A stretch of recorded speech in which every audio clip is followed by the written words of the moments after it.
Greetings YouTube. Today's video is going to start outside because I have some stuff that I immediately want to put into the basement.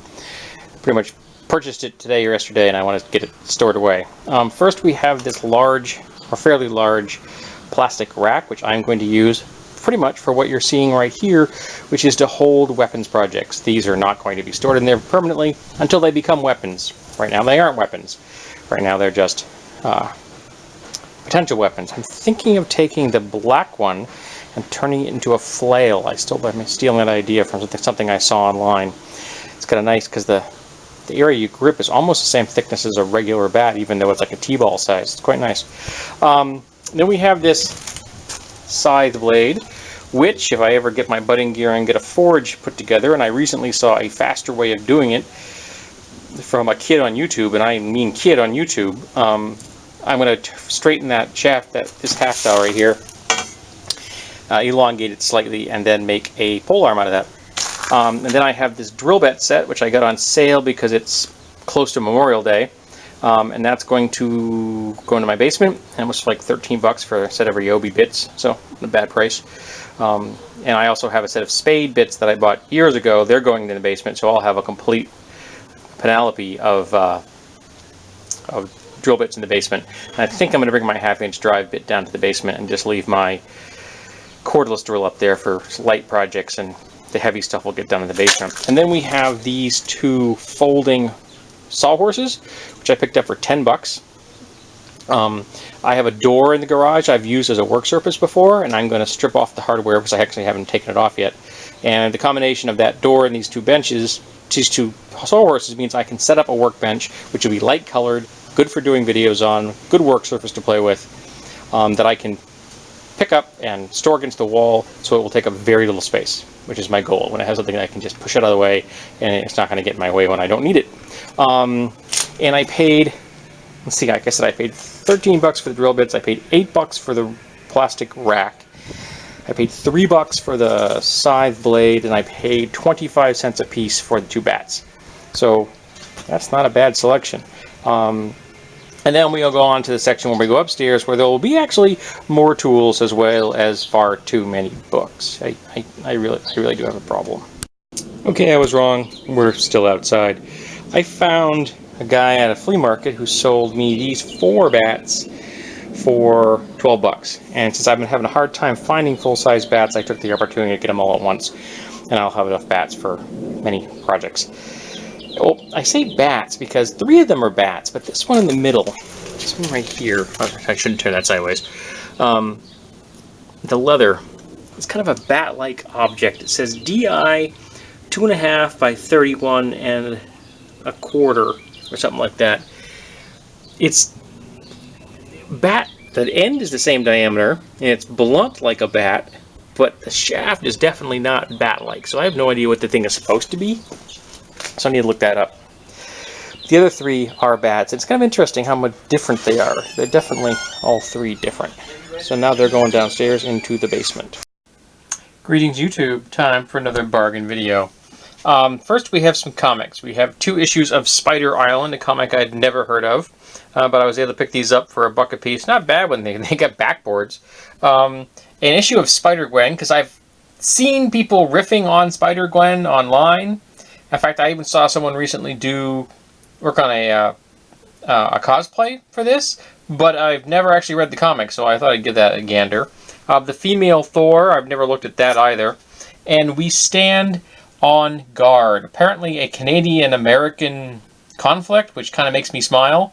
So I'm going to give that a gander. Then we have I'm Perfect, You're Doomed, Tales from a Jehovah's Witness Upbringing, which is, you know, kind of a twisted way to look at the world, but then again, so is organized religion. We have a collection of 4 CDs of big band music, which it says stereo fidelity because it's supposed to be looking like an album. I picked that up for sale for $5. That's a Father's Day gift for my father. Then we have a book of primates, which I got from my therapist and his kids. I'm assuming he'll share with the kids in his clinic, but he's a big fan of lemurs. This guy right there, this guy, you don't care. Then we have 2 gaming books. We have Pathfinder Unchained and the BattleTech prototypes. I got this for $1, so that was a good deal. I paid like $25 for that one. It's more than I normally pay, but it was a book that I had kind of been thinking about it, and it's normally $40, so I'm like, what the heck, it was used. I'll give it a try. We have a book called Vanilla, The Cultural History of the World's Favorite Flavor and Fragrance, though I'm more of a musk fan myself. Tell Me Where It Hurts, a day of humor, healing, and hope in my life as an animal surgeon. I thought that was something that would both appeal to my wife and myself, but apparently her mother's already read it, so it's not going to go to her. On to the next section. And here we have snowshoe hikes in the White Mountains and winter trails, Vermont and New Hampshire. My wife does outdoorsy stuff. I picked them up for $1 a piece. Even if she doesn't get any use out of them, she can bring them to work. She works with lots of other people that do outdoorsy stuff. Life in Year One, what the world was like in first century Palestine. We have Snatch, which I already own, but I own it on DVD, so I'm going to get rid of the DVD and you keep the Blu-ray.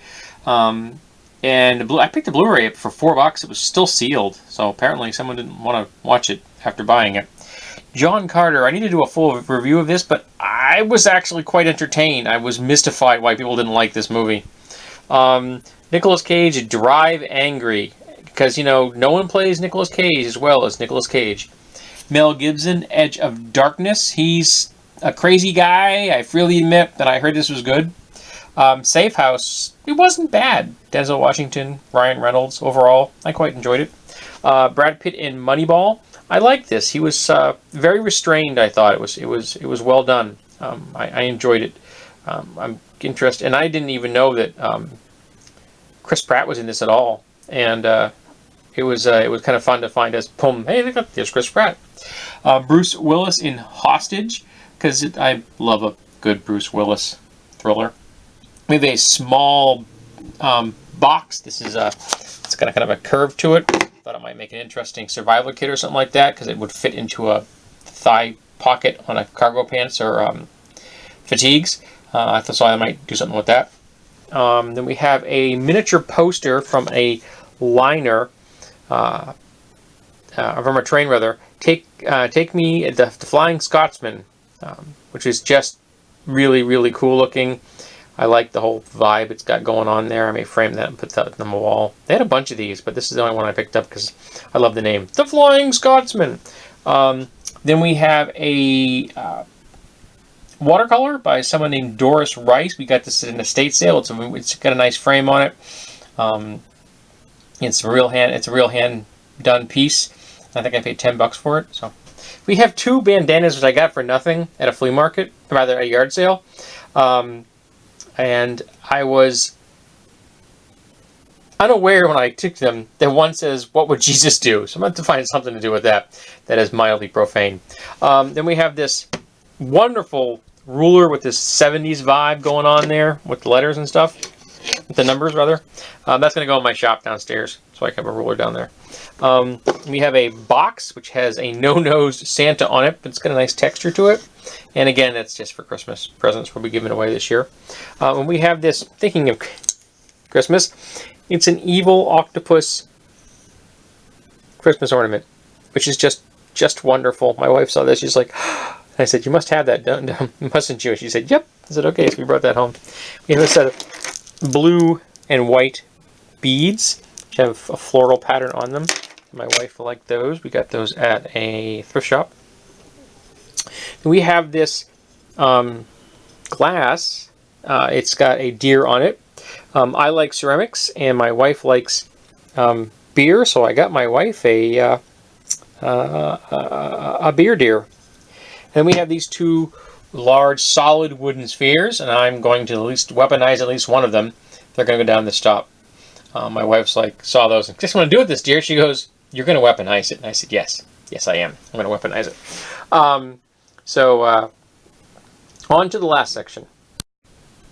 First thing we've got is this very large, oversized clipboard. I normally use a clipboard for my yard sales, and I'll be switching to this one. The smaller clipboard I was using is already down in my shop or I'll use it when I need a clipboard down there. I like this larger side, and I picked it up really, really cheap at an estate sale. And I like the idea of having things live beyond and find a new use. Also, it works with my pen a little better because this is a larger surface for the magnet to stick to. We have a sign, an actual street sign that says Avocado Lane. My wife is a really big fan of avocados. We're going to put that up in our kitchen as a decoration. I have this metal box here, which does have taps in it, which I probably can find a use for, but I got it mostly because it will fit the bits I have that I need a home for, so I'm going to put them in here. So that'll be cool. We have this small hammer. Now this was probably a much larger hammer at one time. This is a New Britain, which I actually haven't done any research on how old that is, if the company's still in existence.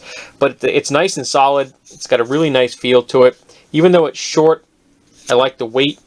And mostly, I like the fact that this is a hand-cut handle. The man that owned this, and he's the same guy that owned this box and this here, and this clipboard, and a couple of the other tools here on the table, this guy did that by hand. He was 94 years old when he left his home, and I don't know if he left his home to go to a full care facility or to go into a box. But I want his tools to live on in use, and I will put this downstairs. I will use this, particularly because of the short handle. There are times when you want to hit something in a small space, and it's nice to have a short handle. We have this, which is in pretty decent shape, and it's got, which way does it go? Donald N. Bickford. And I don't know if Bickford is his last name or where he lived at the time this was. This is in not horrible condition. I'm probably just going to wipe it down with some steel wool. I don't want to ruin the patina, but I am going to clean that edge up and put it on a haft eventually.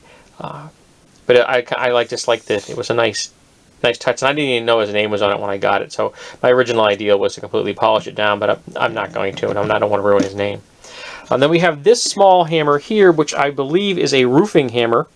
It's got a hatchet on one side and a square head with a texture on the other, and it's in pretty tough shape. So I'm going to really recondition this completely. I actually have an old tool handle already in my basement, and I'm going to try getting this to fit, and I have already purchased the wedges and that I'll need to install the handle once I'm done.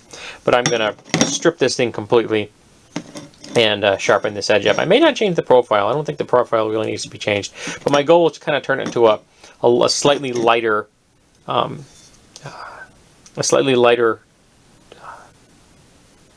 tomahawk. So I may grind this down until it's a little thinner, or I may not. It depends how it feels once I'm finished. Because once I get it mounted and everything, making slight adjustments to the head will be simple. We have an oyster knife, which I actually got to help clean off labels from pill bottles, something I have to do regularly. And having a blunt metal edge like this will make that a little easier. And again, I paid almost nothing for it. This is a 3-sided deburring tool, and it's in pretty nice shape. It's got a nice feel to it. It needs to be cleaned up a little bit, but that's okay. And it came from the same guy. In fact, most of these tools came from him. This is a hook. I'm going to be putting this on my porch so that I can mount the helmet that you've seen in some of my videos, the Czech military helmet I've got. So I'm going to put that on the wall so I can hang that up. And then I have a utility knife, which I picked up because I realized that I didn't have a utility knife for the basement. So I'm just going to take that down there because I'm not taking my better ones up. They're going to stay up here. So I have access to them on a regular basis. And this is a really heavy-duty pair of nail clippers. And they're like surgical quality. These are really nice quality tools. And I picked these up I picked up these 3 things for $2. Less than $1. Then we have this, hold on. Sorry for the interruption. That was a spammer calling my phone. Yay for spam. We have a pair of shorts. These are Lee's. They have these little weird pockets down here which are useless. I'll probably never ever use these things, but the other ones are big enough that I can still use them. I like the color, and they're just decent quality, though I'll admit that the little ties here at the legs are also a little on the silly side. But, you know, they're cheap. I think I paid $3 or something like that for them. So just add it to my summer variety. And now we have this. And this I saw on a shelf at a thrift shop, and I'm like, this looks like a dildo. It's solid silicone. It is heavy. And it is called... Where's the label? There we go. The Toypedo. And I'm like, you gotta be kidding me. They named something a Toypedo? And the best thing, this glows in the dark. So that's just awesome. Now this is actually used as a toy. It's got a spiral set of fins. And I guess when you're in the pool, you throw it underwater. And it sails, I guess it's supposed to go like 40 feet. And because of its buoyancy, it doesn't sink all that quickly. And it does spiral, and it goes relatively straight. So I've seen videos online. People actually play with this thing. But my first thought was, this is a dildo. It's even got a flange for safety. Though I would recommend putting a condom on it.